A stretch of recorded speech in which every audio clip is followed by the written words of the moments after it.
Motors, toute la semaine sur ta radio préférée. Close your eyes. Bonjour. Oui, bonjour. Très heureux de vous retrouver pour un nouvel épisode de Motors. Cette semaine, l'actualité des sports mécaniques nous emmènera des routes de la Réunion aux pistes les plus rapides du championnat du monde des rallyes en passant par les circuits européens, japonais et américains. Une nouvelle fois, nous prendrons le temps de replacer chaque résultat dans son contexte, car comprendre une performance, c'est souvent comprendre tout ce qui l'a rendu possible. Nous ouvrirons naturellement cette émission avec les résultats pour revenir sur les faits marquants du week-end écoulé. Nous consacrerons ensuite une page spéciale au 57e Tour Auto qui s'élancera ce vendredi sur les routes réunionnaises avant d'accueillir notre invité de la semaine, Willy Royer.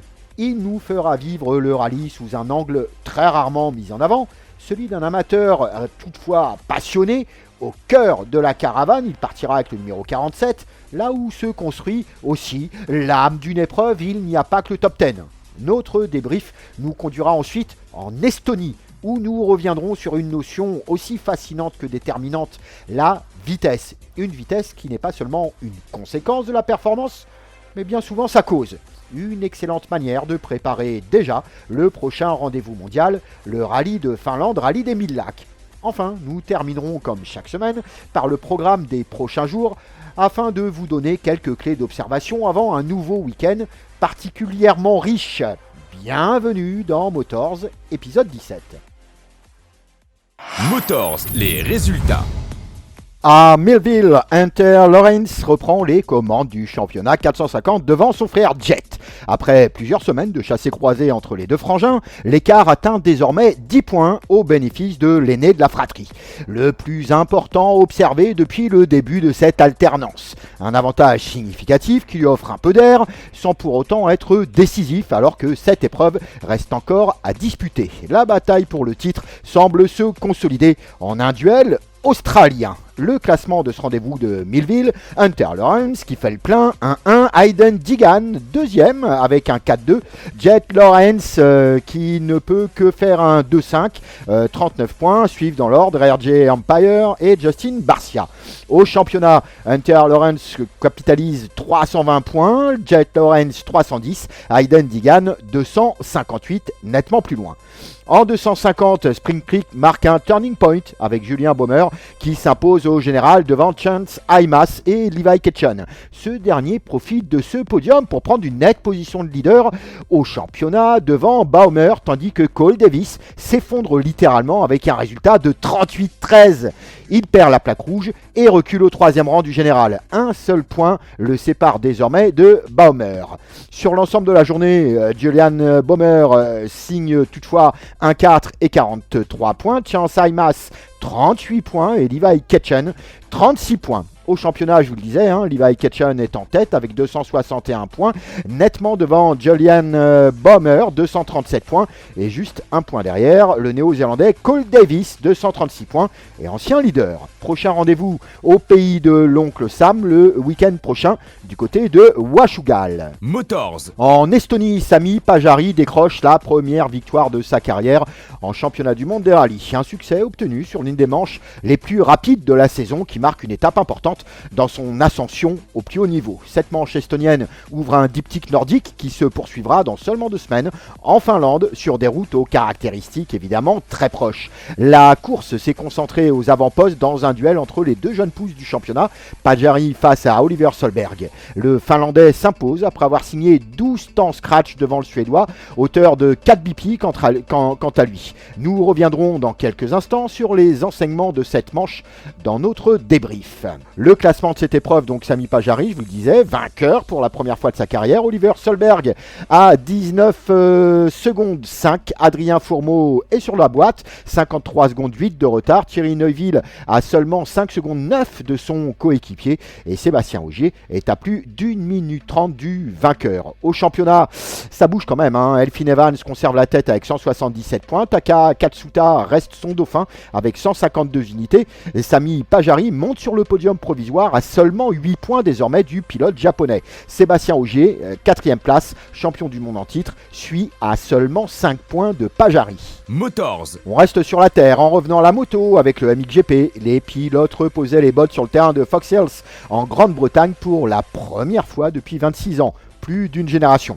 Les regards étaient notamment tournés vers les frères Conen après leur aller-retour aux États-Unis. Conséquences diverses pour les deux Belges après ce championnat. En MXGP, Lucas Conen conserve les commandes du championnat malgré une poussée franche et une victoire indiscutable de The Bullet, Jeffrey Herlings, qui enlève les 2 manches pendant que le champion en titre Romain Fèvre garde le contact. Lucas Conen chute dans la première manche et ne parvient à boucler que 3 tours dans la seconde avec un score vierge à chaque fois. C'est une bulle dans sa course au championnat. Le classement de ce MXGP de Fox Hills, Jeffrey Herlings fait donc le point, 50 points, devant Romain Fèvre avec un 3-2, 42 points, et Tim Geiser, un 2-3, 42 points. Au championnat MXGP, Lucas conserve la plaque rouge grâce à l'avance construite en début de saison et totalise un score figé de 566 points, tandis que Jeffrey Herlings capitalise pleinement sur ce week-end et revient désormais à seulement 11 points du leader. L'écart a littéralement fondu sous le soleil de Fox Hills. Ne riez pas. Le podium provisoire est complété par le champion 2025, Romain Fèvre, décidément toujours en embuscade avec 494 unités. En MX2, nous avions évoqué la semaine passée la lourde chute de Sacha Conen à Southwick et sa clavicule blessée. Fox Hills marque un véritable croisement des dynamiques. Déjà en difficulté pour assembler les pièces lors des derniers GP, avec des résultats en dents de scie pour le moins, le jeune Belge cède cette fois la plaque rouge de leader. A l'inverse, Guilhem Farès confirme sa montée en puissance et prend les commandes du championnat pour le compte de triomphe. Autre pilote en plein renouvelé, le champion du monde en titre Simon Langenfelder enchaîne un 3e GP convaincant. Après, il faut quand même l'avouer, un milieu de saison difficile. Il se replace ainsi dans la lutte pour le titre. Le classement du MX2, Guilhem Farès fait le plein avec 2 victoires et les 50 points de la journée, auxquels s'ajoutent également les 10 unités de la qualifying race de la veille. Simon Langenfelder se refait la cerise avec un solide 2-2 et 44 points inscrits. Le Sudaf Camden McClellan, qui était un peu passé à travers quand même lors de la manche précédente pour son home GP, monte sur la boîte après un 4-3. Sacha Conen ne peut faire mieux que 10-5 et score donc 27 unités. Au championnat, Guilhem Farès est le nouveau leader avec 563 points, soit 11 de plus que l'ancien patron Sacha Conen. Et le champion en titre, Simon Langenfelder, reste solidement sur la boîte avec 521 points. Bien qu'important pour leur future carrière, les frères Conen commencent désormais à payer le prix de leur parenthèse américaine dans leur championnat du monde MXGP. Lucas conserve encore sa plaque rouge, mais son avance a fondu. Sacha, lui, la perd au profit de Guilhem Farès. Motors. Retour sur le mythique tracé de Spa-Francorchamps, un des historiques forts, théâtre de la 10e manche du championnat du monde.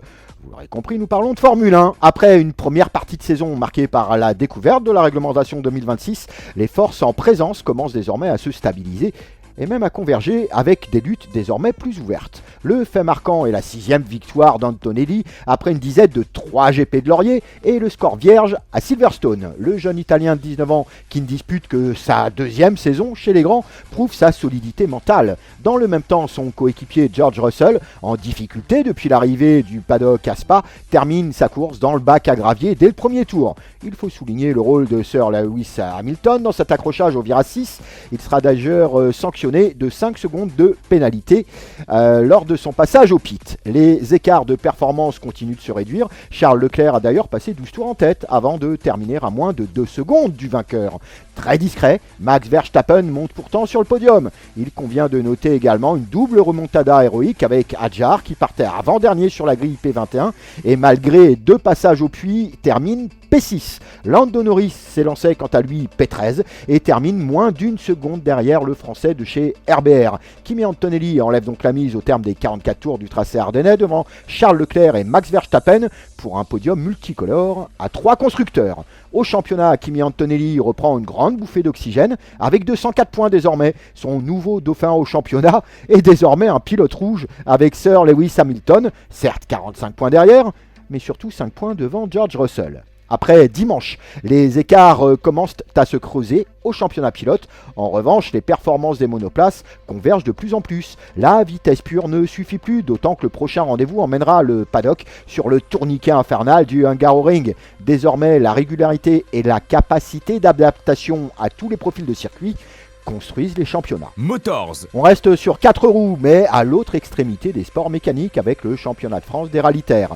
Le rallye terre de découverte, 4e manche de la saison, n'a finalement pas pu se tenir, les très fortes chaleurs ayant mobilisé une partie importante des moyens de sécurité. Les organisateurs n'ont eu d'autre choix que d'annuler purement et simplement l'épreuve. Cette décision n'est pas anodine. Au-delà d'un week-end de compétition perdu, c'est tout le championnat qui se retrouve impacté. Avec une manche de moins au calendrier, les occasions de reprendre des points se raréfient quelque peu et chaque erreur pèsera désormais davantage dans la course au titre.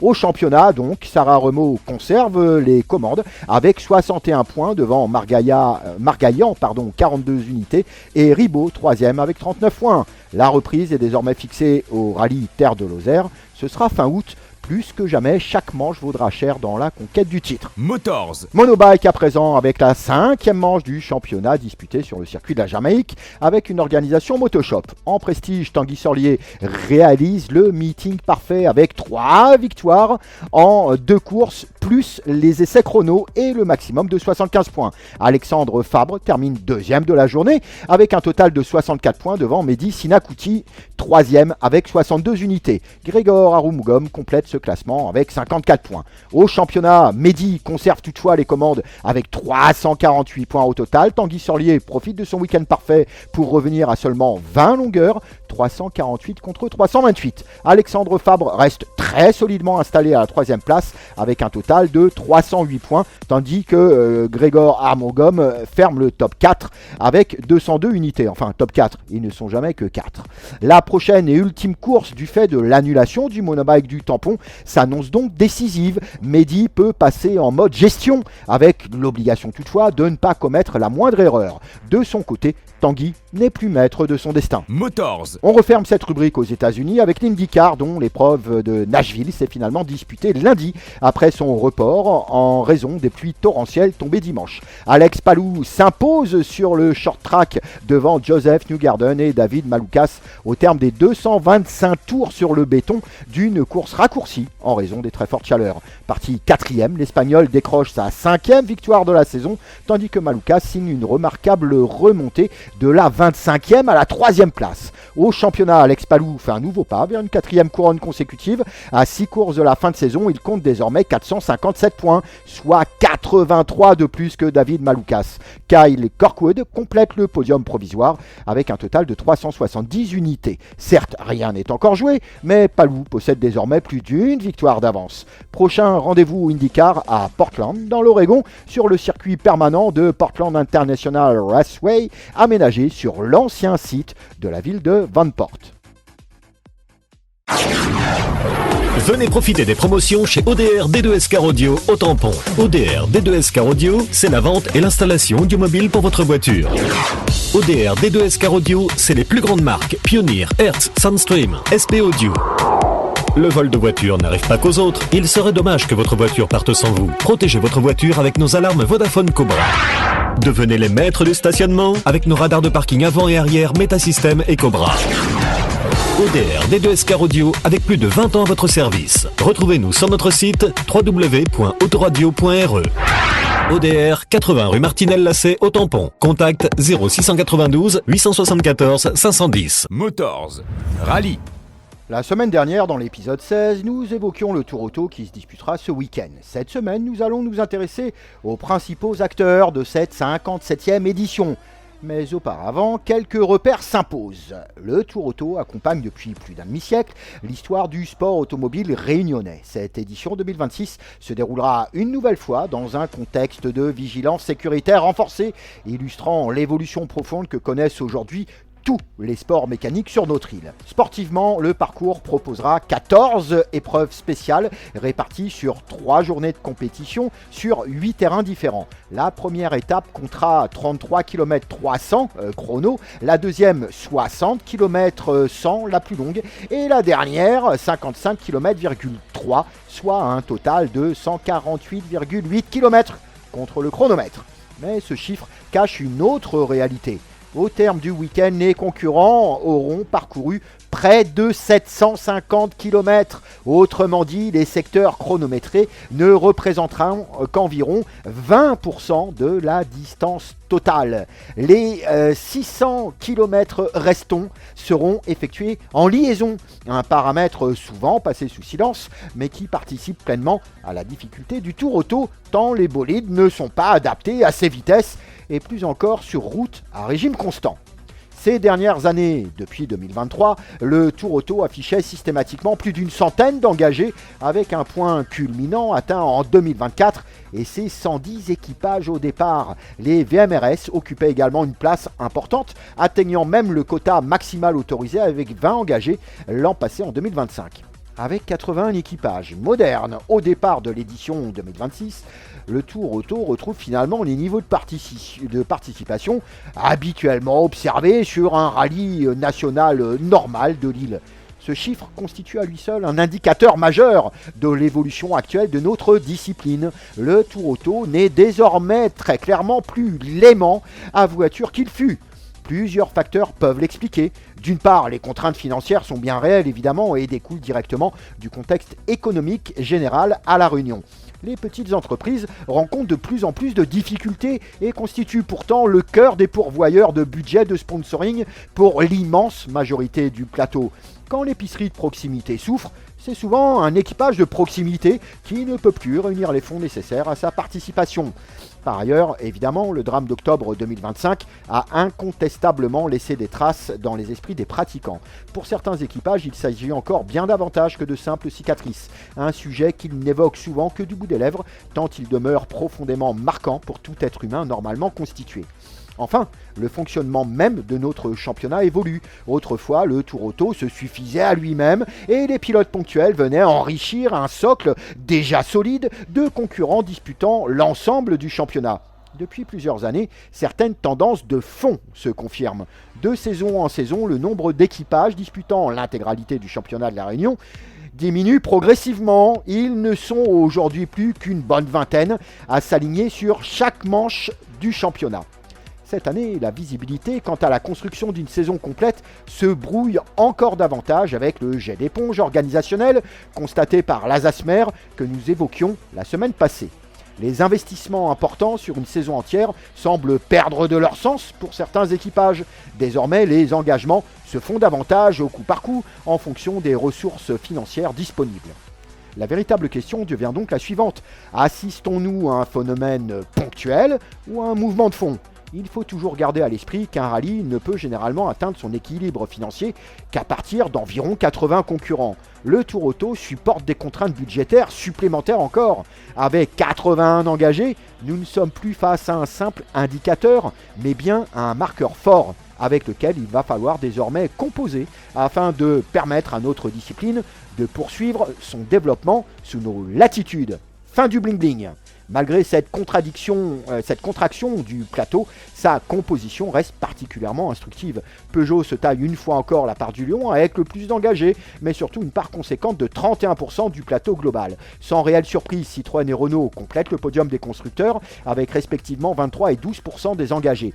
Mises bout à bout, les marques tricolores affichent un total de 56 voitures en intégrant l'unique DS du plateau, soit près de 70% de l'écosystème du Tour Auto 2026. Chez Peugeot, la voiture la plus représentée n'est pas la plus récente. La 206 représente à elle seule près de 30% des Peugeot engagés et conserve un léger avantage sur la toute petite 106, présente à 7 reprises, ainsi que sur la plus récente 208. Comme attendu, les voitures les plus récentes des Rallye 2 au FR6 que nous assimilions au Rallye 6 sont désormais ultra majoritaires avec pas moins de 33 voitures, soit près de 40% du plateau du Tour Auto. Le plateau sportif poursuit son rajeunissement. Néanmoins, les anciennes générations, bénéficiant d'une plus grande liberté de développement en F2000, résistent particulièrement bien avec près de 20% du plateau.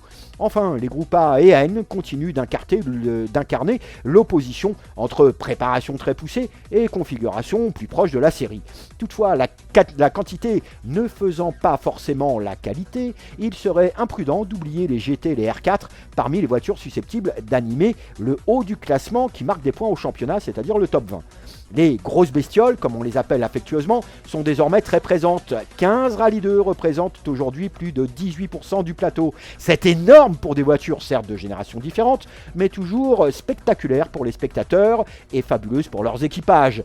La première Ford Fiesta Rallye 3 de l'histoire locale, premier modèle de la catégorie Rallye 3 produit à l'échelle internationale à l'époque, sera confiée aux mains d'un revenant à la compétition après une trop longue absence à notre goût. Bien que manquant encore de roulage, l'adaptation à une transmission intégrale, puis l'évolution des performances de Vincent Laoang seront particulièrement intéressantes à suivre en regard de ses concurrents directs de cette catégorie intermédiaire. Le Rallye 4 s'est lui aussi enrichi du retour de plusieurs équipages expérimentés. Ça va les Miranville, la bagarre promet d'être intense entre ces voitures équivalentes, d'autant qu'elle sera percutée par des catégories voisines en performance, notamment certaines R3, dont évidemment celle de Yann Berard. Dans le groupe F2000, il manque cette fois encore un nombre incroyable d'habitués. Les F2013 sont même moins nombreuses que leurs grandes sœurs du F2014. La vraie question restera toujours la même. Combien de rescapés dimanche soir dans cette catégorie particulièrement hétéroclite ? Enfin, en GT, il faudra surveiller l'évolution de la Porsche Cayman en termes d'adaptation depuis son baptême du feu à Petite-Île, alors que l'autre Teuton de Stuttgart, celle de Philippe Samkafrev, évoluera désormais en GT+. Parmi les prétendants à la victoire à dimanche soir, il en a un qui se détache très nettement. Évidemment, Rehan Gagny fait figure d'ultra favori, mais pas uniquement du fait de son statut de pilote prioritaire lié à son engagement en championnat de France des rallyes. Il est tout d'abord le leader naturel de notre championnat après son implacable victoire en ouverture de saison et surtout, il reste sur 2 victoires nettes lors de chacune de ses participations au Tour Auto avec une voiture de pointe. Il constitue donc un cas particulier cette année. La généralité des outsiders, les underdogs, attendus, demande, elle, une analyse un petit peu plus fine. Damien Dorseuil a été le meilleur des autres lors du rallye de Petite-Île et mérite une place spécifique. Il ne s'agit pas d'un jugement de valeur intrinsèque, mais bien de la conséquence directe de plusieurs éléments. Il a d'abord été le seul capable de contester la mainmise de Rehan Gagny au chronomètre. À Petite-Île, sa Citroën C3 a été updatée en version full spec 2024. Certes, il est l'un des rares prétendants à ne pas avoir opté pour le super éthanol de nouvelle génération, mais sa voiture dispose de spécifications équivalentes à celles que Johan Bonato avait présentées lors des 1000 km 2024. En outre, Damien Dorseuil connaît le Tour Auto comme peu d'autres. Il le dispute depuis plus de 20 ans, s'y est imposé à 2 reprises, en 2019 puis en 2022, à chaque fois avec Kevin Deberge à sa droite, et poursuit une remarquable série de podiums entamée en 2007. En 2021, il échouait à seulement 2 secondes 5 de Thierry Laolong, soit 61 mètres après 158 km de course. Thierry Laolong, justement, le vainqueur 2021, septuple champion de la Réunion, reste un homme à surveiller en permanence, parfois en difficulté avec ses réglages ou lorsqu'il est bousculé par un concurrent particulièrement entreprenant, celui qu'on appelle le chinois, peut très vite dégoupiller et rappeler à tout le monde pourquoi il demeure une référence. Entre ces deux hommes, Nazim Bangui a les dents qui rayent le sol. Issu du karting puis du volant Stellantis, tout comme Rehan Gagny, Nazim est un client appliqué mais surtout féroce dans son approche de la compétition. Il ne lâche rien, absolument rien, et reste en perpétuelle attaque lorsqu'il chasse. Il découvre encore son bolide et l'expérience des 4 roues motrices, mais au vu de ses résultats à Petite-Île, il est passé du statut de postulant à un bon résultat, à celui de sérieux candidat au podium. Olivier Bardeur présente sensiblement le même état d'esprit. Le champion de la Réunion 2024 ne vient jamais gérer une place. Flat out du premier au dernier kilomètre, Olivier reste un véritable point d'attraction pour le public qui apprécie son pilotage spectaculaire. Stéphane Samkafrev, quant à lui, a trouvé, exprimé, puis finalement accepté le manque de performance intrinsèque de sa Fiesta en version MK1, davantage R5 que Rallye 2. Steph reste un warrior absolu et comme il nous le confiait dans Motors, il sait désormais que son avenir passera par une rutilante Lancia Ypsilon grâce au soutien de ses très généreux partenaires. Seule demeure une incertitude, fin 2026 ou début 2027. Une chose en revanche ne fait aucun doute pour ce Tour Auto, il sera une nouvelle fois au volant de sa fidèle Ford Fiesta R5. Ils sont également nombreux à pouvoir briller une place dans le top 5. Sébastien Lafuteur, Joël Boyer, Jonathan Lopp présentent une caractéristique commune. Tous évolueront sur une Citroën C3 Rallye 2. Ce triptyque nous avait déjà tenu en haleine à Petite-Île sur une distance, il est vrai, relativement courte. Nous verrons ce qu'il en ressortira au terme des près de 150 km chronométrés du Tour Auto 2026. Nous ne pouvons évidemment pas citer l'ensemble des équipages, mais saluons tout de même le retour à la compète d'un ancien vainqueur du Tour Auto, Farouk Moulan qui avait inscrit son nom au palmarès. C'était en 2008, il y a près de 20 ans tout de même. Au-delà de la lutte pour le classement général, plusieurs catégories mériteront également toute notre attention. Le Rallye 4 en fait naturellement partie, tout comme le Rallye 3. D'autres batailles internes promettent elles aussi leur lot de projecteurs, notamment F2013, particulièrement bien représenté cette année, même si tous ne sont pas là, avec un seul homme à battre. Le duo père-fils, pour être précis, Richard et Hugo Chauvineau. Cette saison, plus de changement de volant. Promis, Hugo tiendra le cerceau, tandis que Richard retrouvera le carnet de notes. Enfin, un mot concernant l'OVNI du plateau, la Porsche 718 Cayman de Maxime Dupuis, épaulée toujours par Zach Omarjee. Seule représentante mondiale de ce modèle engagée en configuration rallye, elle poursuit son développement. La monture est évidemment moins sonore et moins spectaculaire que l'ancienne GT3 sur laquelle il évoluait encore l'an passé, mais également nettement moins performante. Maxime Dupuis avait toutefois promis plusieurs évolutions, notamment du côté de la boîte de vitesse. Un élément dont le coût approche à lui seul les 50 000 € dans sa version la plus aboutie. Espérons retrouver une propulsion enfin plus féroce, alors que la Porsche 996 de Philippe Samkafrev évoluera, je vous le disais, désormais en GT+. Place au vérif, jeudi 23 juillet à compter de 12h sur le circuit de la Jamaïque. Le verdict tombera dimanche à l'issue de l'ES14, disputé sur le même endroit que les vérifs. C'est là que l'on comptera les rescapés de ce 57e Tour Auto. Rendez-vous donc vendredi à partir de 14h pour le départ de l'ES1. Ce sera 3 bancs. Venez profiter des promotions chez ODR D2S Car Audio au Tampon. ODR D2S Car Audio, c'est la vente et l'installation audiomobile pour votre voiture. ODR D2S Car Audio, c'est les plus grandes marques Pioneer, Hertz, Soundstream, SP Audio. Le vol de voiture n'arrive pas qu'aux autres. Il serait dommage que votre voiture parte sans vous. Protégez votre voiture avec nos alarmes Vodafone Cobra. Devenez les maîtres du stationnement avec nos radars de parking avant et arrière Metasystem et Cobra. ODR D2S Car Audio avec plus de 20 ans à votre service. Retrouvez-nous sur notre site www.autoradio.re. ODR, 80 rue Martinel-Lacet au Tampon. Contact 0692 874 510. Motors, l'interview. Bon, pour tout vous dire, je vais être très transparent. J'ai profondément choisi de recevoir Willy Royer la semaine précédant le Tour Auto. Alors oui, il ne va pas disputer la course pour la victoire. Déjà, la victoire dans sa classe de cylindrée serait déjà un accomplissement. Mais on va être très clair, 81 engagés. Si vous enlevez les Top Guns qui y a devant, qui se battent pour le championnat, honnêtement, ils sont 4 ou 5 maximum, vous ne pouvez pas faire de rallye. Le cœur du rallye en format national sont les purs amateurs qui viennent ponctuellement, comme Willy. Alors oui, on n'a pas la thune pour dérouler un championnat sur la longueur. On est contraint de choisir les épreuves sur lesquelles on vient. Mais je tenais à éclairer par le biais de Willy l'ensemble de la caravane que certains appellent les petits équipages. Ce que je me refuse à faire, ce sont des gros numéros. Ce ne sont pas des petits équipages. L'investissement est conséquent, les prises de risque sont les mêmes que pour les Rallye 2, ce sont simplement des gros numéros dans la nomenclature. Ceci étant posé, Willy a une particularité, c'est une grande gueule, quand il a envie de dire un truc, il le dit, il passe pas par 4 chemins, quitte à par la suite, quand il se rend compte qu'il a dévié, qu'il était un peu trop loin ou que sa formulation n'était pas bonne, il revient, c'est une des spécificités de Willy, c'est qu'il revient sans aucun problème sur ce qu'il a exprimé. C'est suffisamment rarissime pour être souligné, et je n'ai jamais entendu Willy me dire hein, c'est à cause de la voiture, hein, ça va pas, hein, les pneus. Non. Voilà, c'est ça le modus operandi de ce qu'on appelle les gros numéros. Willy, tu pars pour donc un Tour Auto. C'est le début de saison pour toi? Ouais, c'est le début de saison. J'espère faire toute la saison. Alors, oui, surtout qu'elle va se réduire à peu de chagrin, voilà, très clairement. Elle est très réduite. Ça, c'est très clair. Par contre, il y a un point super important qui se présente. Bon, à la Réunion, dans la caravane, les enfants, la famille font partie de l'écosystème, notamment chez, justement, les gros numéros.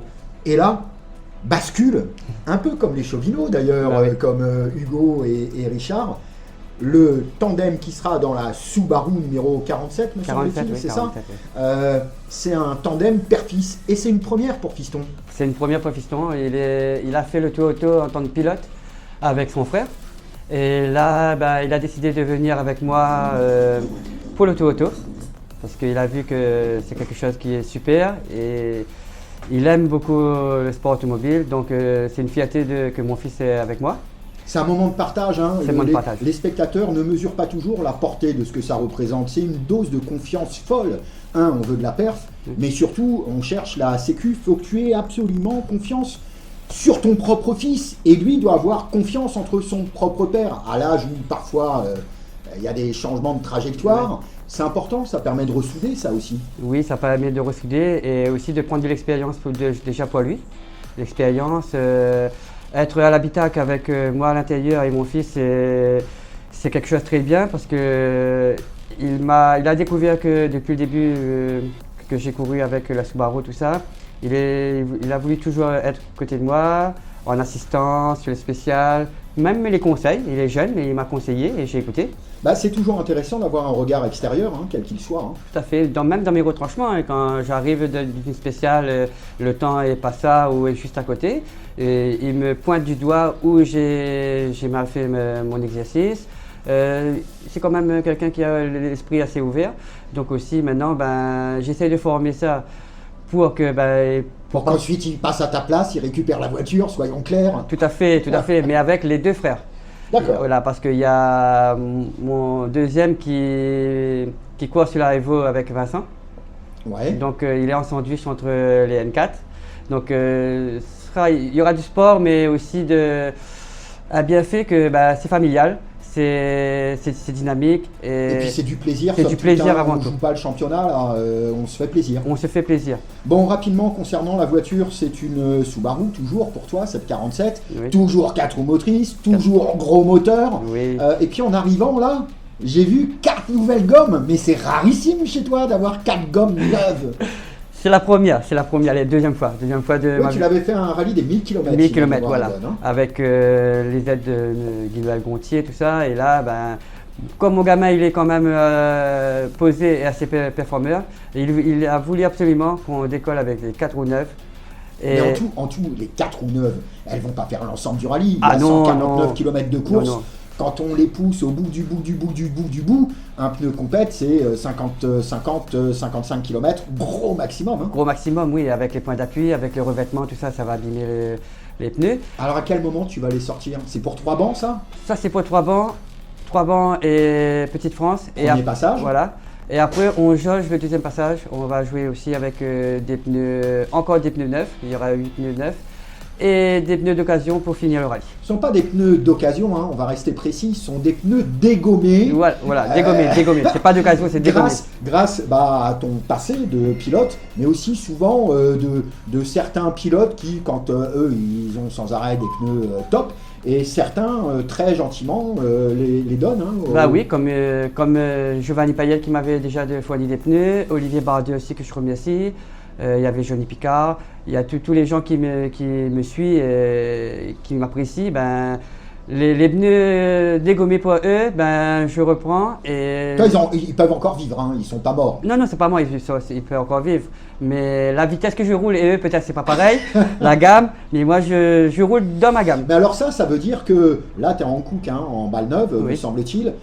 Tu peux avoir des pneus qui viennent de Dallon, qui sont des Pirelli, ça peut être toutes les marques. C'est un véritable enfer en termes de réglage. Il faut avoir dans la tête en permanence la bonne pression pour telle marque de pneus, éventuellement quelques adaptations de réglage. C'est un truc de fou ça. Oui, là, à partir de là, je prends ma casquette de mécanicien. Je mets mes pilotes de l'autre côté, je fais mon setup, pression des pneus, carrossage, parallèle, amortissement.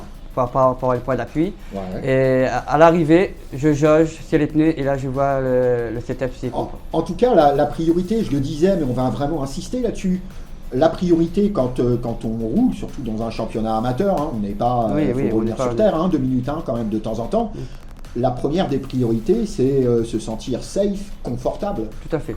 Si on est bien, on est confortable dans nos chaussures, on va dire, dans nos véhicules. Alors tu permets. Confortable pour un pilote, ça ne veut pas dire ouais super, je vais boire un thé et je suis super bien assis. Non. Confortable, ça veut dire que la voiture évolue dans la fenêtre où je l'ai paramétrée pour qu'elle soit efficace et stable. sans que je sois poussé d'aller à la limite. Voilà, c'est ça le confort. Voilà, c'est ça le confort. C'est pas besoin de prendre des risques et de la limite. C'est rouler vite et bien et propre avec le setup qu'on choisit. Mais avec les revêtements qu'il y a sur ce tour auto, ce sera un challenge pour piloter et pour la partie technique et mécanique pour mon assistance et moi. Bon alors, en plus, il y a une particularité, encore une fois, il y a la spéciale de la Plaine des Palmistes et Notre-Dame de la Paix qui démarre très haut. Toi, tu roules avec un turbo, c'est pas la même équation. Hein. Est-ce que les calculateurs sont paramétrés et les capteurs altimétriques fonctionnent? Tout à fait, ça j'ai mis tout dans la main de Bertrand Monnier, donc c'est lui qui a fait tout. La voiture s'adapte en haut, en bas.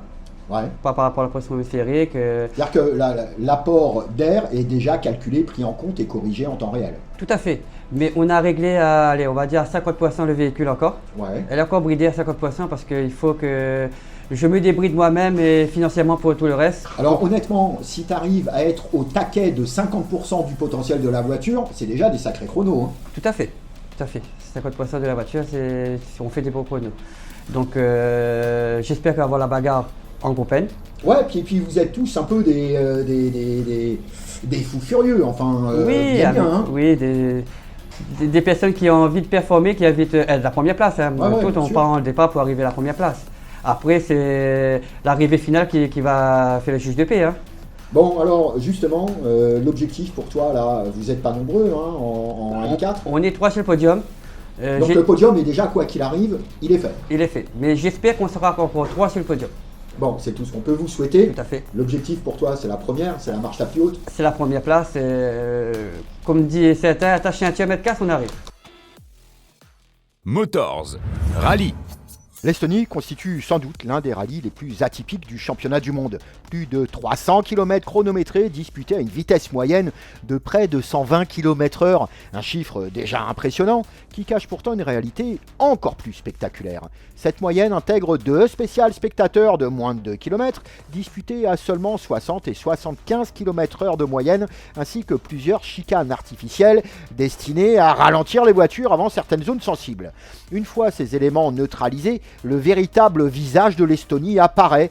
Dès la première étape, les équipages évoluent déjà à plus de 126 km/h de moyenne. La deuxième journée reste régulièrement comprise entre 110 et 120, malgré près de 50 km chronométrés supplémentaires. Puis vient le dimanche, 2 spéciales seulement, mais près de 50 km parcourus à près de 130 km/h de moyenne. Le S4 est avalé à 131,1 km/h et même la Power Stage dépasse les 130 km/h. Nous sommes ici au cœur d'un bloc nordique d'épreuves, une succession de rallyes où la vitesse devient une composante majeure de la performance. Ces vitesses ne constituent pourtant qu'un point de repère. Pour comprendre ce rallye, il faut surtout comprendre ce qu'elle produit chez l'être humain. Car 130 km/h en Estonie ne ressemble en rien à 130 km/h sur une autoroute. En Estonie, les équipages évoluent sur d'étroites pistes forestières où le paysage défile à une vitesse vertigineuse sur la Terre. La vision périphérique est saturée d'informations. Les points de repère disparaissent et le cerveau doit continuellement recalibrer sa perception de l'espace dans un environnement rallistique fait de compression, de sauts, de dévers et de mouvements permanents de la voiture. Ce n'est plus seulement un exercice de pilotage, c'est un exercice de traitement de l'information à très haute vitesse. À cela s'ajoute une réalité que l'on oublie parfois. Dans le jargon du rallye, une erreur se termine souvent par ce qu'on appelle une simple SRSG, comprenez par là une sortie de route sans gravité. En Estonie, la problématique change complètement d'échelle. Les arbres bordent la trajectoire à quelques mètres seulement, tout comme en Finlande, et une erreur commise à plus de 130 km/h peut avoir des conséquences sans commune mesure. Chaque prise de risque devient donc un arbitrage permanent entre le gain potentiel de quelques dixièmes de seconde et un niveau d'exposition que le commun des mortels aurait bien du mal à accepter. Dans ces conditions, la vitesse ne suffit plus. Ce qui fait la différence, c'est la capacité à accepter ce niveau d'engagement pendant plusieurs heures, tout en conservant suffisamment de lucidité pour ne jamais franchir la limite. Les meilleurs ne sont pas ceux qui prennent le plus de risques. Ce sont ceux qui savent exactement où placer le curseur, virage après virage, spécial après spécial.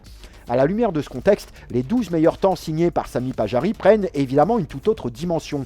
Sur 18 spéciales, le Finlandais a imposé son rythme les 2/3 du temps, dont un sans faute lors de la première étape pour construire un avantage finalement décisif. Cela ne signifie pas qu'il était systématiquement le plus spectaculaire. Cela signifie surtout qu'il a trouvé, plus souvent que ses adversaires et plus vite, le point d'équilibre entre vitesse, précision et maîtrise du risque. Face à lui, Oliver Solberg est resté dans la même fenêtre de performance. Le Suédois limite l'écart tout au long du week-end et va même chercher 4 points supplémentaires dans la Power Stage. La différence ne s'est donc pas faite sur une attaque isolée, mais sur sa capacité à reproduire ce niveau d'excellence pendant l'ensemble du rallye. C'est probablement ce qui fait la particularité de l'Estonie. Ce rallye ne récompense pas uniquement la vitesse pure, il récompense la capacité à maintenir une vitesse exceptionnelle dans un environnement où la moindre erreur peut coûter très cher. Cette année, la victoire s'est jouée entre 2 pilotes qui construisent encore leur palmarès au plus haut niveau. Sami Pajari décroche ici sa première victoire mondiale. Oliver Solberg avait justement signé la sienne lors de la précédente édition de cette même épreuve. Comme un clin d'œil, l'Estonie voit donc 2 pilotes encore en pleine construction, repousser derrière eux une génération de vainqueurs déjà bien installés. Seul Adrien Fourmeau, 3e ce week-end, appartient lui aussi à cette catégorie des pilotes en quête de leur premier succès mondial. Il devance pourtant 3 pilotes déjà victorieux au plus haut niveau, dont plusieurs champions du monde. La Finlande dira dans 2 semaines si cette hiérarchie est propre au bloc nordique, à une dynamique globale du championnat du monde 2026, ou si elle traduit l'émergence durable d'une nouvelle génération capable de bousculer durablement les références établies. Mais revenons à l'Estonie. Quoique, la charge mentale ne s'arrête pas au pilotage, elle se prolonge bien au-delà de chaque spécial. Pendant les liaisons, les équipages récupèrent partiellement sur le plan physique, mais leur réflexion continue de fonctionner sur plusieurs niveaux simultanément. Ils analysent la spéciale qui vient de s'achever, préparent la suivante, gèrent leur boucle, anticipent l'étape suivante et son ordre de départ, et réfléchissent déjà au déroulement du rallye dans son ensemble, à ses conséquences sur le championnat, sans jamais perdre de vue leur propre trajectoire de carrière. Le cerveau passe continuellement de l'un à l'autre, parfois même sur plusieurs d'entre eux simultanément. Cette superposition permanente de décisions explique en partie pourquoi le rallye constitue l'un des environnements les plus exigeants du sport automobile. On est finalement bien loin du cliché qui réduit encore parfois le rallye à un sport de bourrin. Cette complexité explique aussi pourquoi le rallye est sans doute l'un des sports mécaniques où la dimension collective est la plus forte. Derrière les pilotes, quel que soit leur niveau, toute une équipe contribue en permanence à la performance, de la préparation technique à l'exploitation des données, en passant par la stratégie, la co-gestion de la charge mentale et bien sûr le rôle fondamental des copilotes.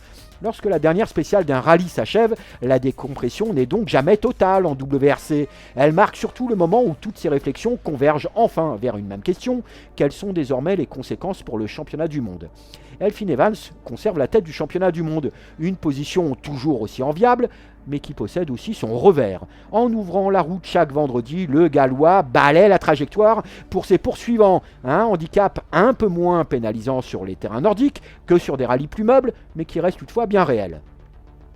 Malgré son abandon lors de la première journée, Takamoto Katsuta conserve la 2e place au championnat. Sans cet incident, le japonais aurait probablement participé à la lutte pour les gros points. Il limite donc en partie les dégâts le dimanche, mais voit le groupe des poursuivants revenir. Le grand bénéficiaire comptable du week-end est évidemment Sami Pajari. Grâce à cette première victoire, il efface une très grande partie de son retard et revient désormais à moins de 10 points de Katsuta. Mais au-delà de l'aspect comptable, c'est désormais sa gestion de position de départ sur les pistes finlandaises, autant que sa dimension psychologique qui sera passionnante à observer. Sami Pajari construit méthodiquement sa campagne avec 5 podiums comme autant de marches vers cette première victoire, que beaucoup pressentaient évidemment. Maintenant le verrou a sauté. Reste désormais à savoir comment le Finlandais abordera son home rally du côté d'Jyväskylä.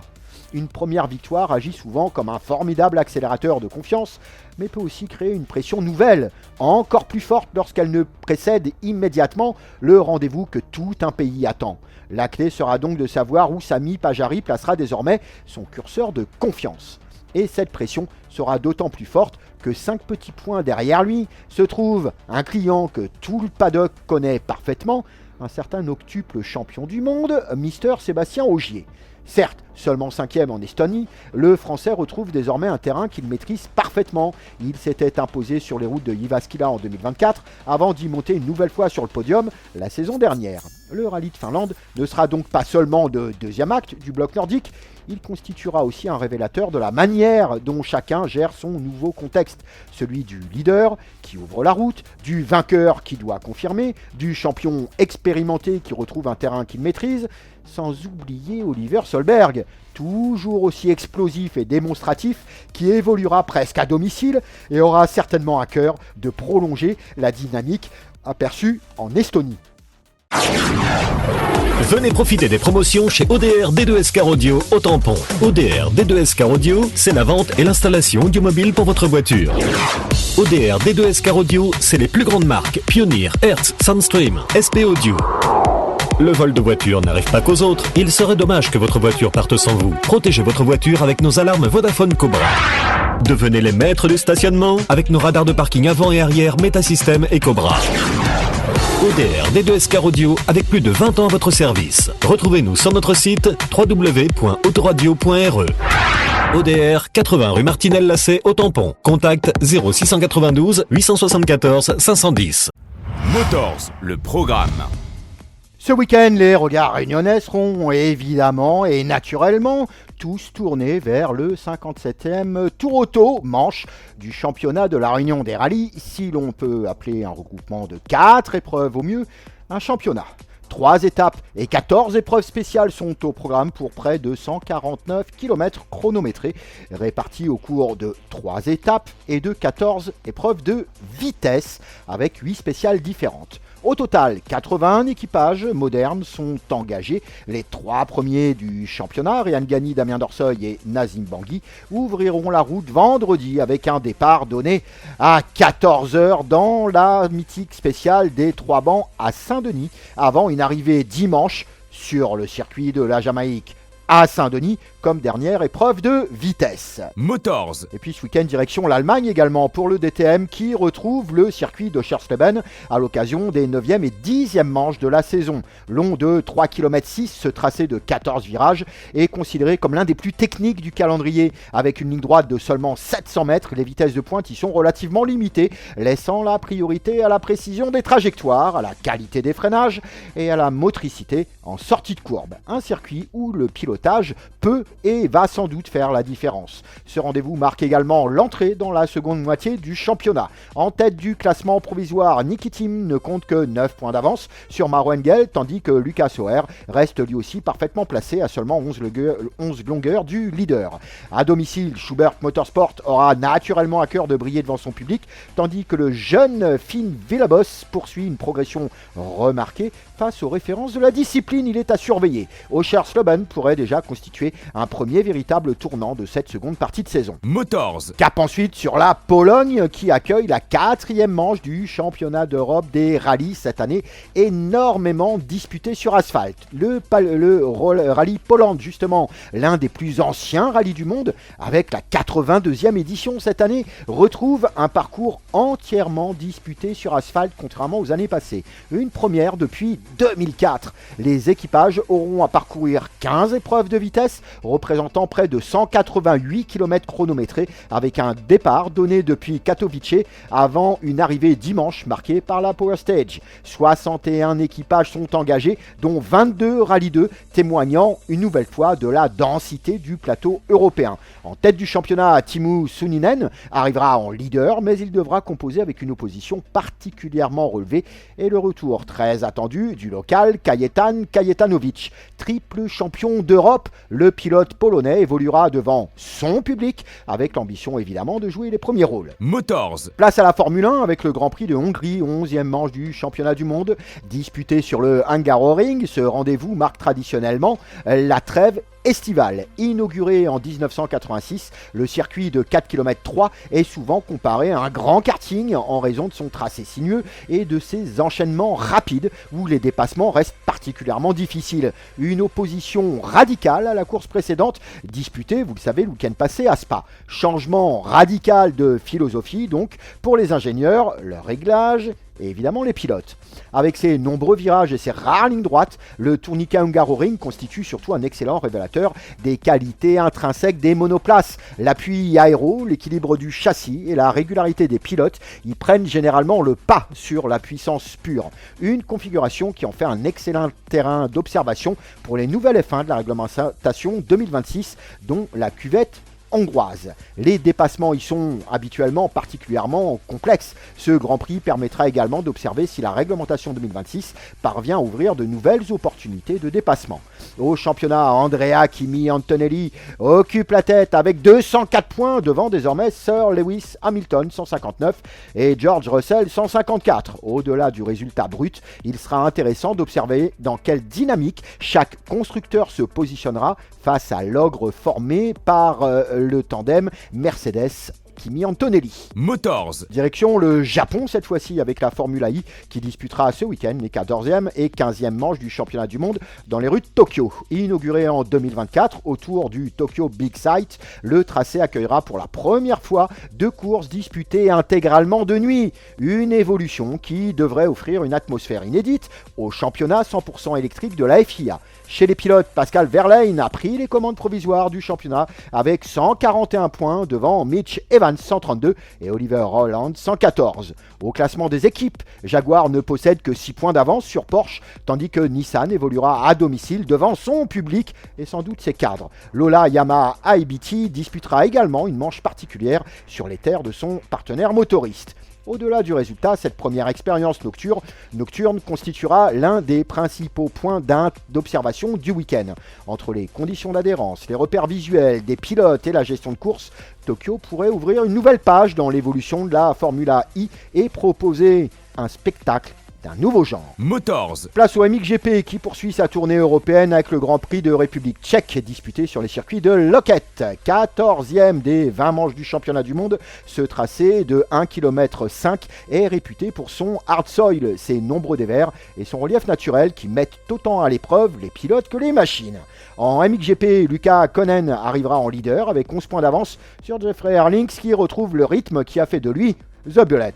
Romain Fèvre, champion du monde en titre, est lui aussi en embuscade. Lucas Konen a connu un week-end compliqué à Fox Hills. Nous verrons s'il parvient immédiatement à rebondir ou pas. En MX2, la hiérarchie a évolué puisque désormais Guilhem Fares aborde ce rendez-vous avec, pour la première fois de sa carrière, la plaque rouge de leader du championnat. Il ne devance cependant Sacha Konen que de 11 points, tandis que Simon Langenfelder demeure pleinement dans la lutte. Il faudra vérifier dans quel état se trouve la clavicule de Sacha Konen. Au-delà du classement, c'est donc le changement de statut de Guilhem Fares qui constituera l'un des principaux points d'observation du week-end. Porter la plaque rouge est une récompense certes, mais aussi une pression supplémentaire. Reste à voir comment l'Espagnol abordera ce nouveau rôle face à des adversaires qui n'ont certainement pas renoncé au titre mondial. Motors. Le championnat de France de Supermoto entre lui aussi dans sa seconde moitié de saison avec la 4e des 7 manches organisées ce week-end à Saint-Amand-Colombier. Une épreuve qui réunira une nouvelle fois les meilleurs spécialistes français de la discipline où alternent asphalte et terre sur un même tracé. Motors continuera évidemment de suivre avec attention toujours un œil sur la discipline puisqu'elle débouchera les 21 et 22 novembre sur la finale du championnat de France de Supermotard organisé à La Réunion. Un rendez-vous qui constituera l'un des temps forts de la saison pour les pilotes, notamment Raphaël Payette, que pour le public réunionnais. Motors. Enfin, terminons ce programme par le Pro Motocross qui dispute ce week-end la 8e des 11 manches de la saison sur le circuit de Washougal dans l'état de Washington. Organisée depuis 1980, cette épreuve est l'une des grandes classiques du calendrier US. Son tracé naturel, réputé pour son dénivelé et son grip changeant au fil des manches, met régulièrement les pilotes à rude épreuve. En catégorie 450, le championnat reste totalement ouvert puisque Hunter Lawrence ne compte que 10 points d'avance sur son frère Jet. Un avantage nécessaire, mais certainement pas suffisant pour l'aîné des Australiens. En 250, Levi Ketchen abordera pour la première fois une épreuve avec la plaque rouge de leader devant Julian Bomer et Cole Davis, séparés par un seul point dans la lutte pour la 2e place. Hunter Lawrence jouera-t-il encore au yo-yo avec Jet au championnat? Levi Ketchen confirmera-t-il son nouveau statut de leader devant son public américain. Enfin, l'écart infime entre Julian Bomer et Cole Davis promet une bataille particulièrement intense pour chaque point disponible. Motors is back. Close your eyes. Ainsi s'achève ce 17e épisode de Motors. Merci aux motorsiens, aux motorsiennes, comme certains les appellent. Je pense notamment au shérif de Saint-Joseph. Merci d'avoir partagé en tout cas ce moment avec nous. J'espère une nouvelle fois vous avoir apporté quelques clés pour mieux comprendre l'actualité des sports mécaniques si dense, bien au-delà des seuls classements. Le rendez-vous majeur de ce week-end sera bien entendu le 57e Tour Auto pour les Réunionnais. À toutes les équipes, aux bénévoles, aux officiels, aux partenaires, aux commissaires, aux services de secours et bien sûr aux milliers de passionnés qui feront le déplacement sur les spéciales, nous souhaitons un très beau rallye. Si vous avez la chance d'être au bord des routes, profitez du spectacle, mais faites-le avec responsabilité et respectez les consignes des organisateurs, les zones autorisées et surtout les recommandations des commissaires. Un rallye est une fête populaire, mais cette fête ne peut exister que si chacun y prend sa part de responsabilité. Motor sera bien évidemment au rendez-vous tout au long du week-end pour suivre cette 57e édition avant de revenir mercredi prochain, ou pas, sur les performances, les enseignements et les histoires qui auront marqué cette grande classique du sport automobile réunionnais. D'ici là, vous pouvez retrouver Motor sur Spotify, Deezer, Apple Podcasts, Amazon Music, Audible, Podcast Addicts, sur les chaînes Motors 974. YouTube Music ainsi que notre chaîne YouTube sur les chaînes Motors Mag. Abonnez-vous, moi ça, partagez l'émission autour de vous. Je vous souhaite une excellente semaine, un très beau week-end de sport mécanique, prenez soin de vous et à mercredi prochain, nous l'espérons, pour un nouvel épisode de Motors.